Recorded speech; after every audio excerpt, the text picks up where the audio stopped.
For this class are jump statements, nested if statement, nested if files, else if ladder, and some example programs. Okay, first we'll start up a class with jump statements.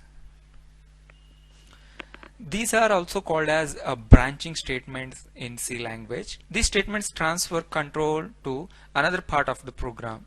So we place these jump statements in some code in a particular block of code. When the control encounters the jump statement, the control transfer to some other part of the program. We use them when we want to break any condition or to continue a block of code by skipping some statements. So when we start doing the example programs, you will understand how to use them and how to perform them. There are three types of jump statements called go to, break, and continue. All three of these are keywords you have to use as they are. Now let's go and write some program to transfer. First, go to. So in this class we'll be learning only the go to statement. In the coming classes we'll be learning the break and continue statements, right? So now let's go and try the go to statement. In this program I'll be demonstrating the go to statement. So we can use the go to statement along with the if else structure. So it is highly not recommended to use in C language. I'll explain you the working procedure of go to statement. It's up to you to use it or not in the program. Alright, let's write this program for checking a number for its positiveness. If the number is positive, the user will get a message, the number is positive. If it is negative, he will get some other message. So for doing that I'll use if else along with go to statements, right? Int num. Okay, I've got printf and scanf statements to accept the number. So here first I'll say I'll check for the number here. So if the content of num is less than 0, so I will pass the control to some other part of the program. Go to a, right? So a is an identifier here. It is like a marker in the program. It marks a particular statement. I'll show you how it can be used. Okay, so it is a part of go to statement. Else go to b, right? So if num is less than 0, go to a. When control comes here, it checks for the number whether it is less than 0 or not. If it is less than 0, so control comes to this line. It checks, it executes this line. So what it is encountering here, go to a. So control passes to the block which is labeled as a. So a is a label here, right? So I will define the block of code with the label a here. So remember, so this is how we label a block, a with colon, right? Here open and close the curly brackets if you want, if you have multiple statements. Otherwise you can have the statement without any curly brackets. So right, this is the block a. I can call this block with the label. So I labeled this block with a. And now I'll create another block, one more block with the label b. So when the control comes to this statement, if number is less than 0, go to a. So it jumps to this part. Control jumps to the block which is labeled as a. Else go to b. If number is not less than 0, the control will execute the else part, right? In the else part we have put the go to statement, which means the control jumps to b block. If num less than 0, I will say printf negative number, right? If number is greater than 0, printf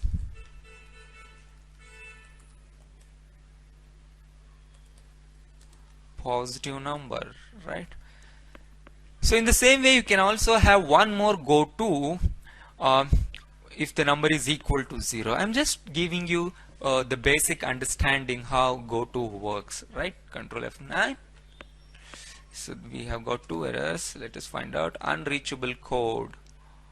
that means, so it is else. I misspelled the word s, right? Else, and I should not have the semicolon at the end of if statement. Remember this. Control F9. Enter a number to check. 4 positive number. So that means 4 is stored here. 4 is less than 0. No. So it comes to else part. Go to B. B positive number. So that is what happened. Right. Let's run this again. Control F9. Oh God, we have got negative number as well as positive number, right? So what's happened here? So when I entered -4, so control checks this statement, -4 is less than 0, yes. So go to A, so control comes here, so it prints negative number as well as positive number because it continues to checking this code as well, this block as well, because after this statement this block continues. So here I should have one more go to telling go to end, right? So I should skip these all these statements, right? I will have the end here. So this is the end block. So what after end is get ch. So get ch is the last statement, right? So whenever the control comes to this statement, it will print the negative number as well as it will check the go to statement and it comes to the end part. So let's try this again. Control F9. -4 negative number. Yes, that's we have got. So see how difficult it is using goto, right? It makes the programmer confused. So I just given you the example how goto works. So now we will understand what is nested if statement. What do you mean by nesting? Nesting is just putting a code inside another code, right? So here in the nested if statement, we'll put one if statement, one block of if inside another block. So we'll see how to do that. First we'll put the if condition, then we open the curly bracket and we'll put another if condition inside the main if condition. So just observe this structure. First the control comes to this statement here, it checks for the condition and it enters into this if only if this condition is true. Otherwise it will skip this entire block of code. Say suppose the condition is evaluated true and the control comes inside the loop, comes inside this code block and it again check for another condition where we have put here. So it checks for then another condition which is here, this second if, the inner if, right? If this condition is evaluated true, this block, this inner block will be executed. Otherwise these statements anyhow be executed only when this condition is true. So the execution of these statements is dependent on the truthness of both these conditions, right? Now look at the nested if else. It is same as nested if. Here we are nesting if and else both inside the if else. So first we check for the if condition, then again we get into the if condition and again check for another if that is evaluated to true. We'll execute one or more statements, otherwise a default set of statements. So this is a complete if else structure placed inside one if structure. So this if or else will be executed only when this if condition is true. Otherwise this will be definitely executed. So this is one if else containing another if else in it. You can have another if else inside the else block also, or if statement alone. So like this you can have any number of nesting. Okay, so inside this inner if you can have any number of if else statements to have multiple levels of nested if else. So friends, in this program I am going to find out the biggest number among three numbers by using the nested if statement. So let's go and do that. So for that I'll be using three variables, namely n1, n2 and n3. Okay. So using this scanf statement I'm going to accept three integer numbers. So let's see how we can use nested if statements, how we can nest the if statements to check biggest of 3. So first I have to compare the variable n1 with the other two variables, right? For n1 to be biggest, it has to be more than other two variables. So here I'll tell if n1 is more than n2, then go inside checking for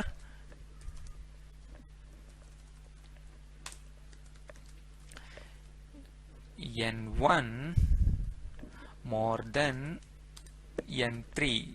So this is the first condition that we will check. If n1 is more than n2, we will compare it with n3. If that is also true, I will print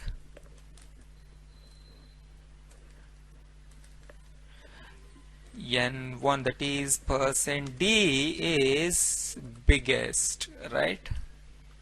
That is n1. So this is how we nested the if statement. So by this you can, so using this you can nest the if statement.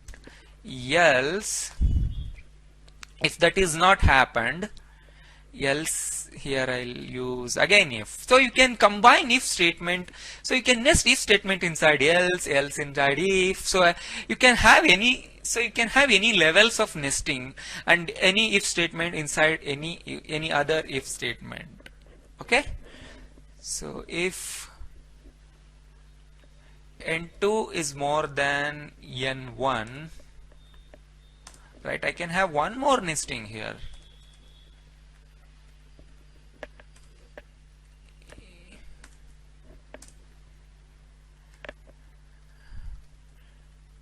So if n2 is also more than n3, I will say n2 is the biggest, right? Or %d is biggest. So that means n2. So if none of this is true, of course n3 is the biggest. So just watch here, I am making the indentation to understand it properly. So I'm just pressing the tab key from the keyboard. So I'm making it look better. So this is one level, this is one if. So this will be checked now. If n2 is more than n3, this will be printed. Otherwise, number 3 will be printed, right? So Control F9. So let's go and have 5, 6, and 7. Yes, 7 is the biggest now. So let's make the second number biggest now. 5, 6, and 3. Yes, 6 is the biggest. Control F9.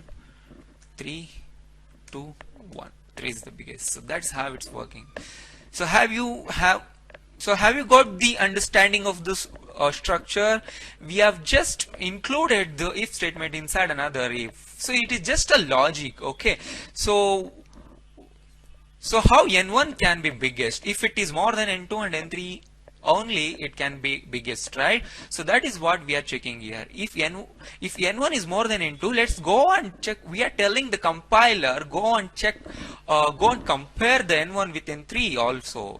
And if it is true, then print n1 is biggest. Otherwise, come to this part, come to else part. This else is in pair with this if, right? So these if and else are in pair. Right? If this is not executed, else will be definitely executed. If n1 is not more than n2, then either n2 or n3 will be the biggest. Right? So if not n1, we are checking for n2 and n3. If n2 is more than n1 and n3, it is biggest. Else, obviously n3 will be the biggest. So that is what happened here. Right? I hope you understood this program. When you go and do such programs more and more, you will be master in nesting the if statement. So this is a very important and very useful concept in C language, and you will find it very useful in your future programs if you master on this structuring. The last type of control statement, which is else if ladder. So ladder means the same here. It is containing the multiple steps of else if conditions. So first we'll test for the if condition A followed by a condition number 1. If the condition is true, we'll execute a set of statements or a statement. If not, we'll go for checking another condition with having the keyword else if. So put the space between else and if. So they come in pair, but you must have the space between else and if followed by the condition. So first we'll check for this condition. If this condition is false, we'll go for another condition, that is condition number 2, which is in else if block. If that also got false, we'll go for the condition number 3, so which is also put in else if block. So like this we can continue any number of else ifs having the multiple conditions only executed when the previous condition is false. So else if test condition number 4, like up to n. At last we are going to have the else block, which is definitely be executed when all the above conditions, if and else if conditions, are false. Right? Else is like a default block. It is definitely be executed when all the above conditions are evaluated to false. Like say suppose I have the right condition in test condition number 3, then compiler will execute all the statements inside this block, this condition number 3 block, and all the other statements below this block are skipped. Right? So this is how else if ladder works.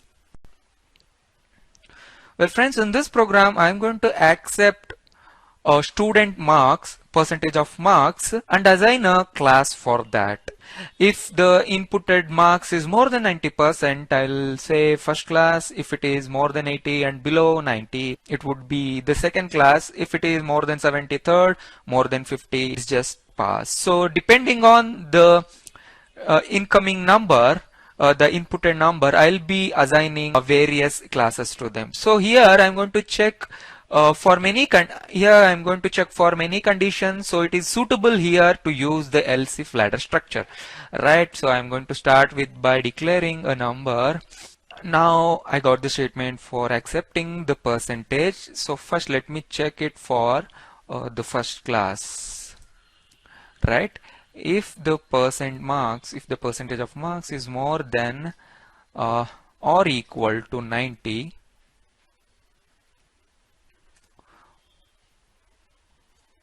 is more than or equal to 90, I will say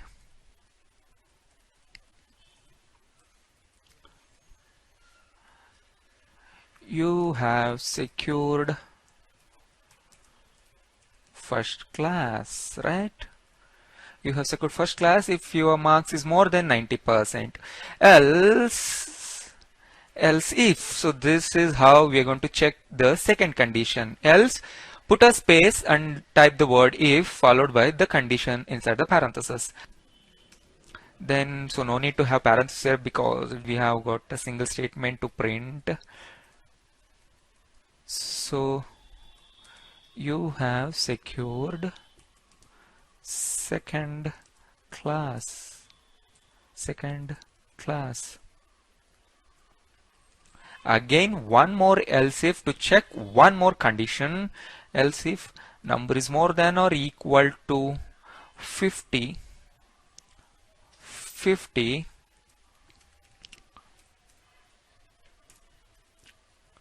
printf, you have secured third class. Right?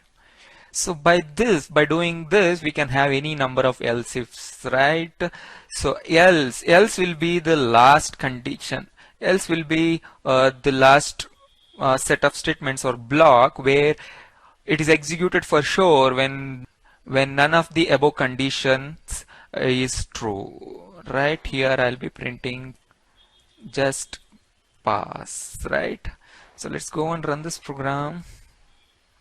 please enter the percentage, let us say 50. So you have secured third class, that's all right. Now say 20, just pass. Say 99, okay, 99, you have secured first class. So how it's working, friends? So I got the number in the variable num. If the content of num is more than or equal to 90, you have secured first class. If it is more than or equal to 75, it's second class. If it is more than or equal to 50, it's third, or it is just pass. Say suppose I have inputted 99%. 99 is more than 90, 99 is more than 75 also. And which will I get it? So what message will I get? First class or second class? First class, right? Because which will be tested first? This one, right? 99 is more than 90. Okay. So this will be printed. You have secured first class, and if the match is found here, if the condition is true here, so none of the statements below will be executed. All the else ifs and else got ignored by the compiler. It directly go after the else block. It will directly jump to the code which is after the else part, right? So if this got false, this got false, and this got false, the compiler will definitely be executed the else part. So this is how we can achieve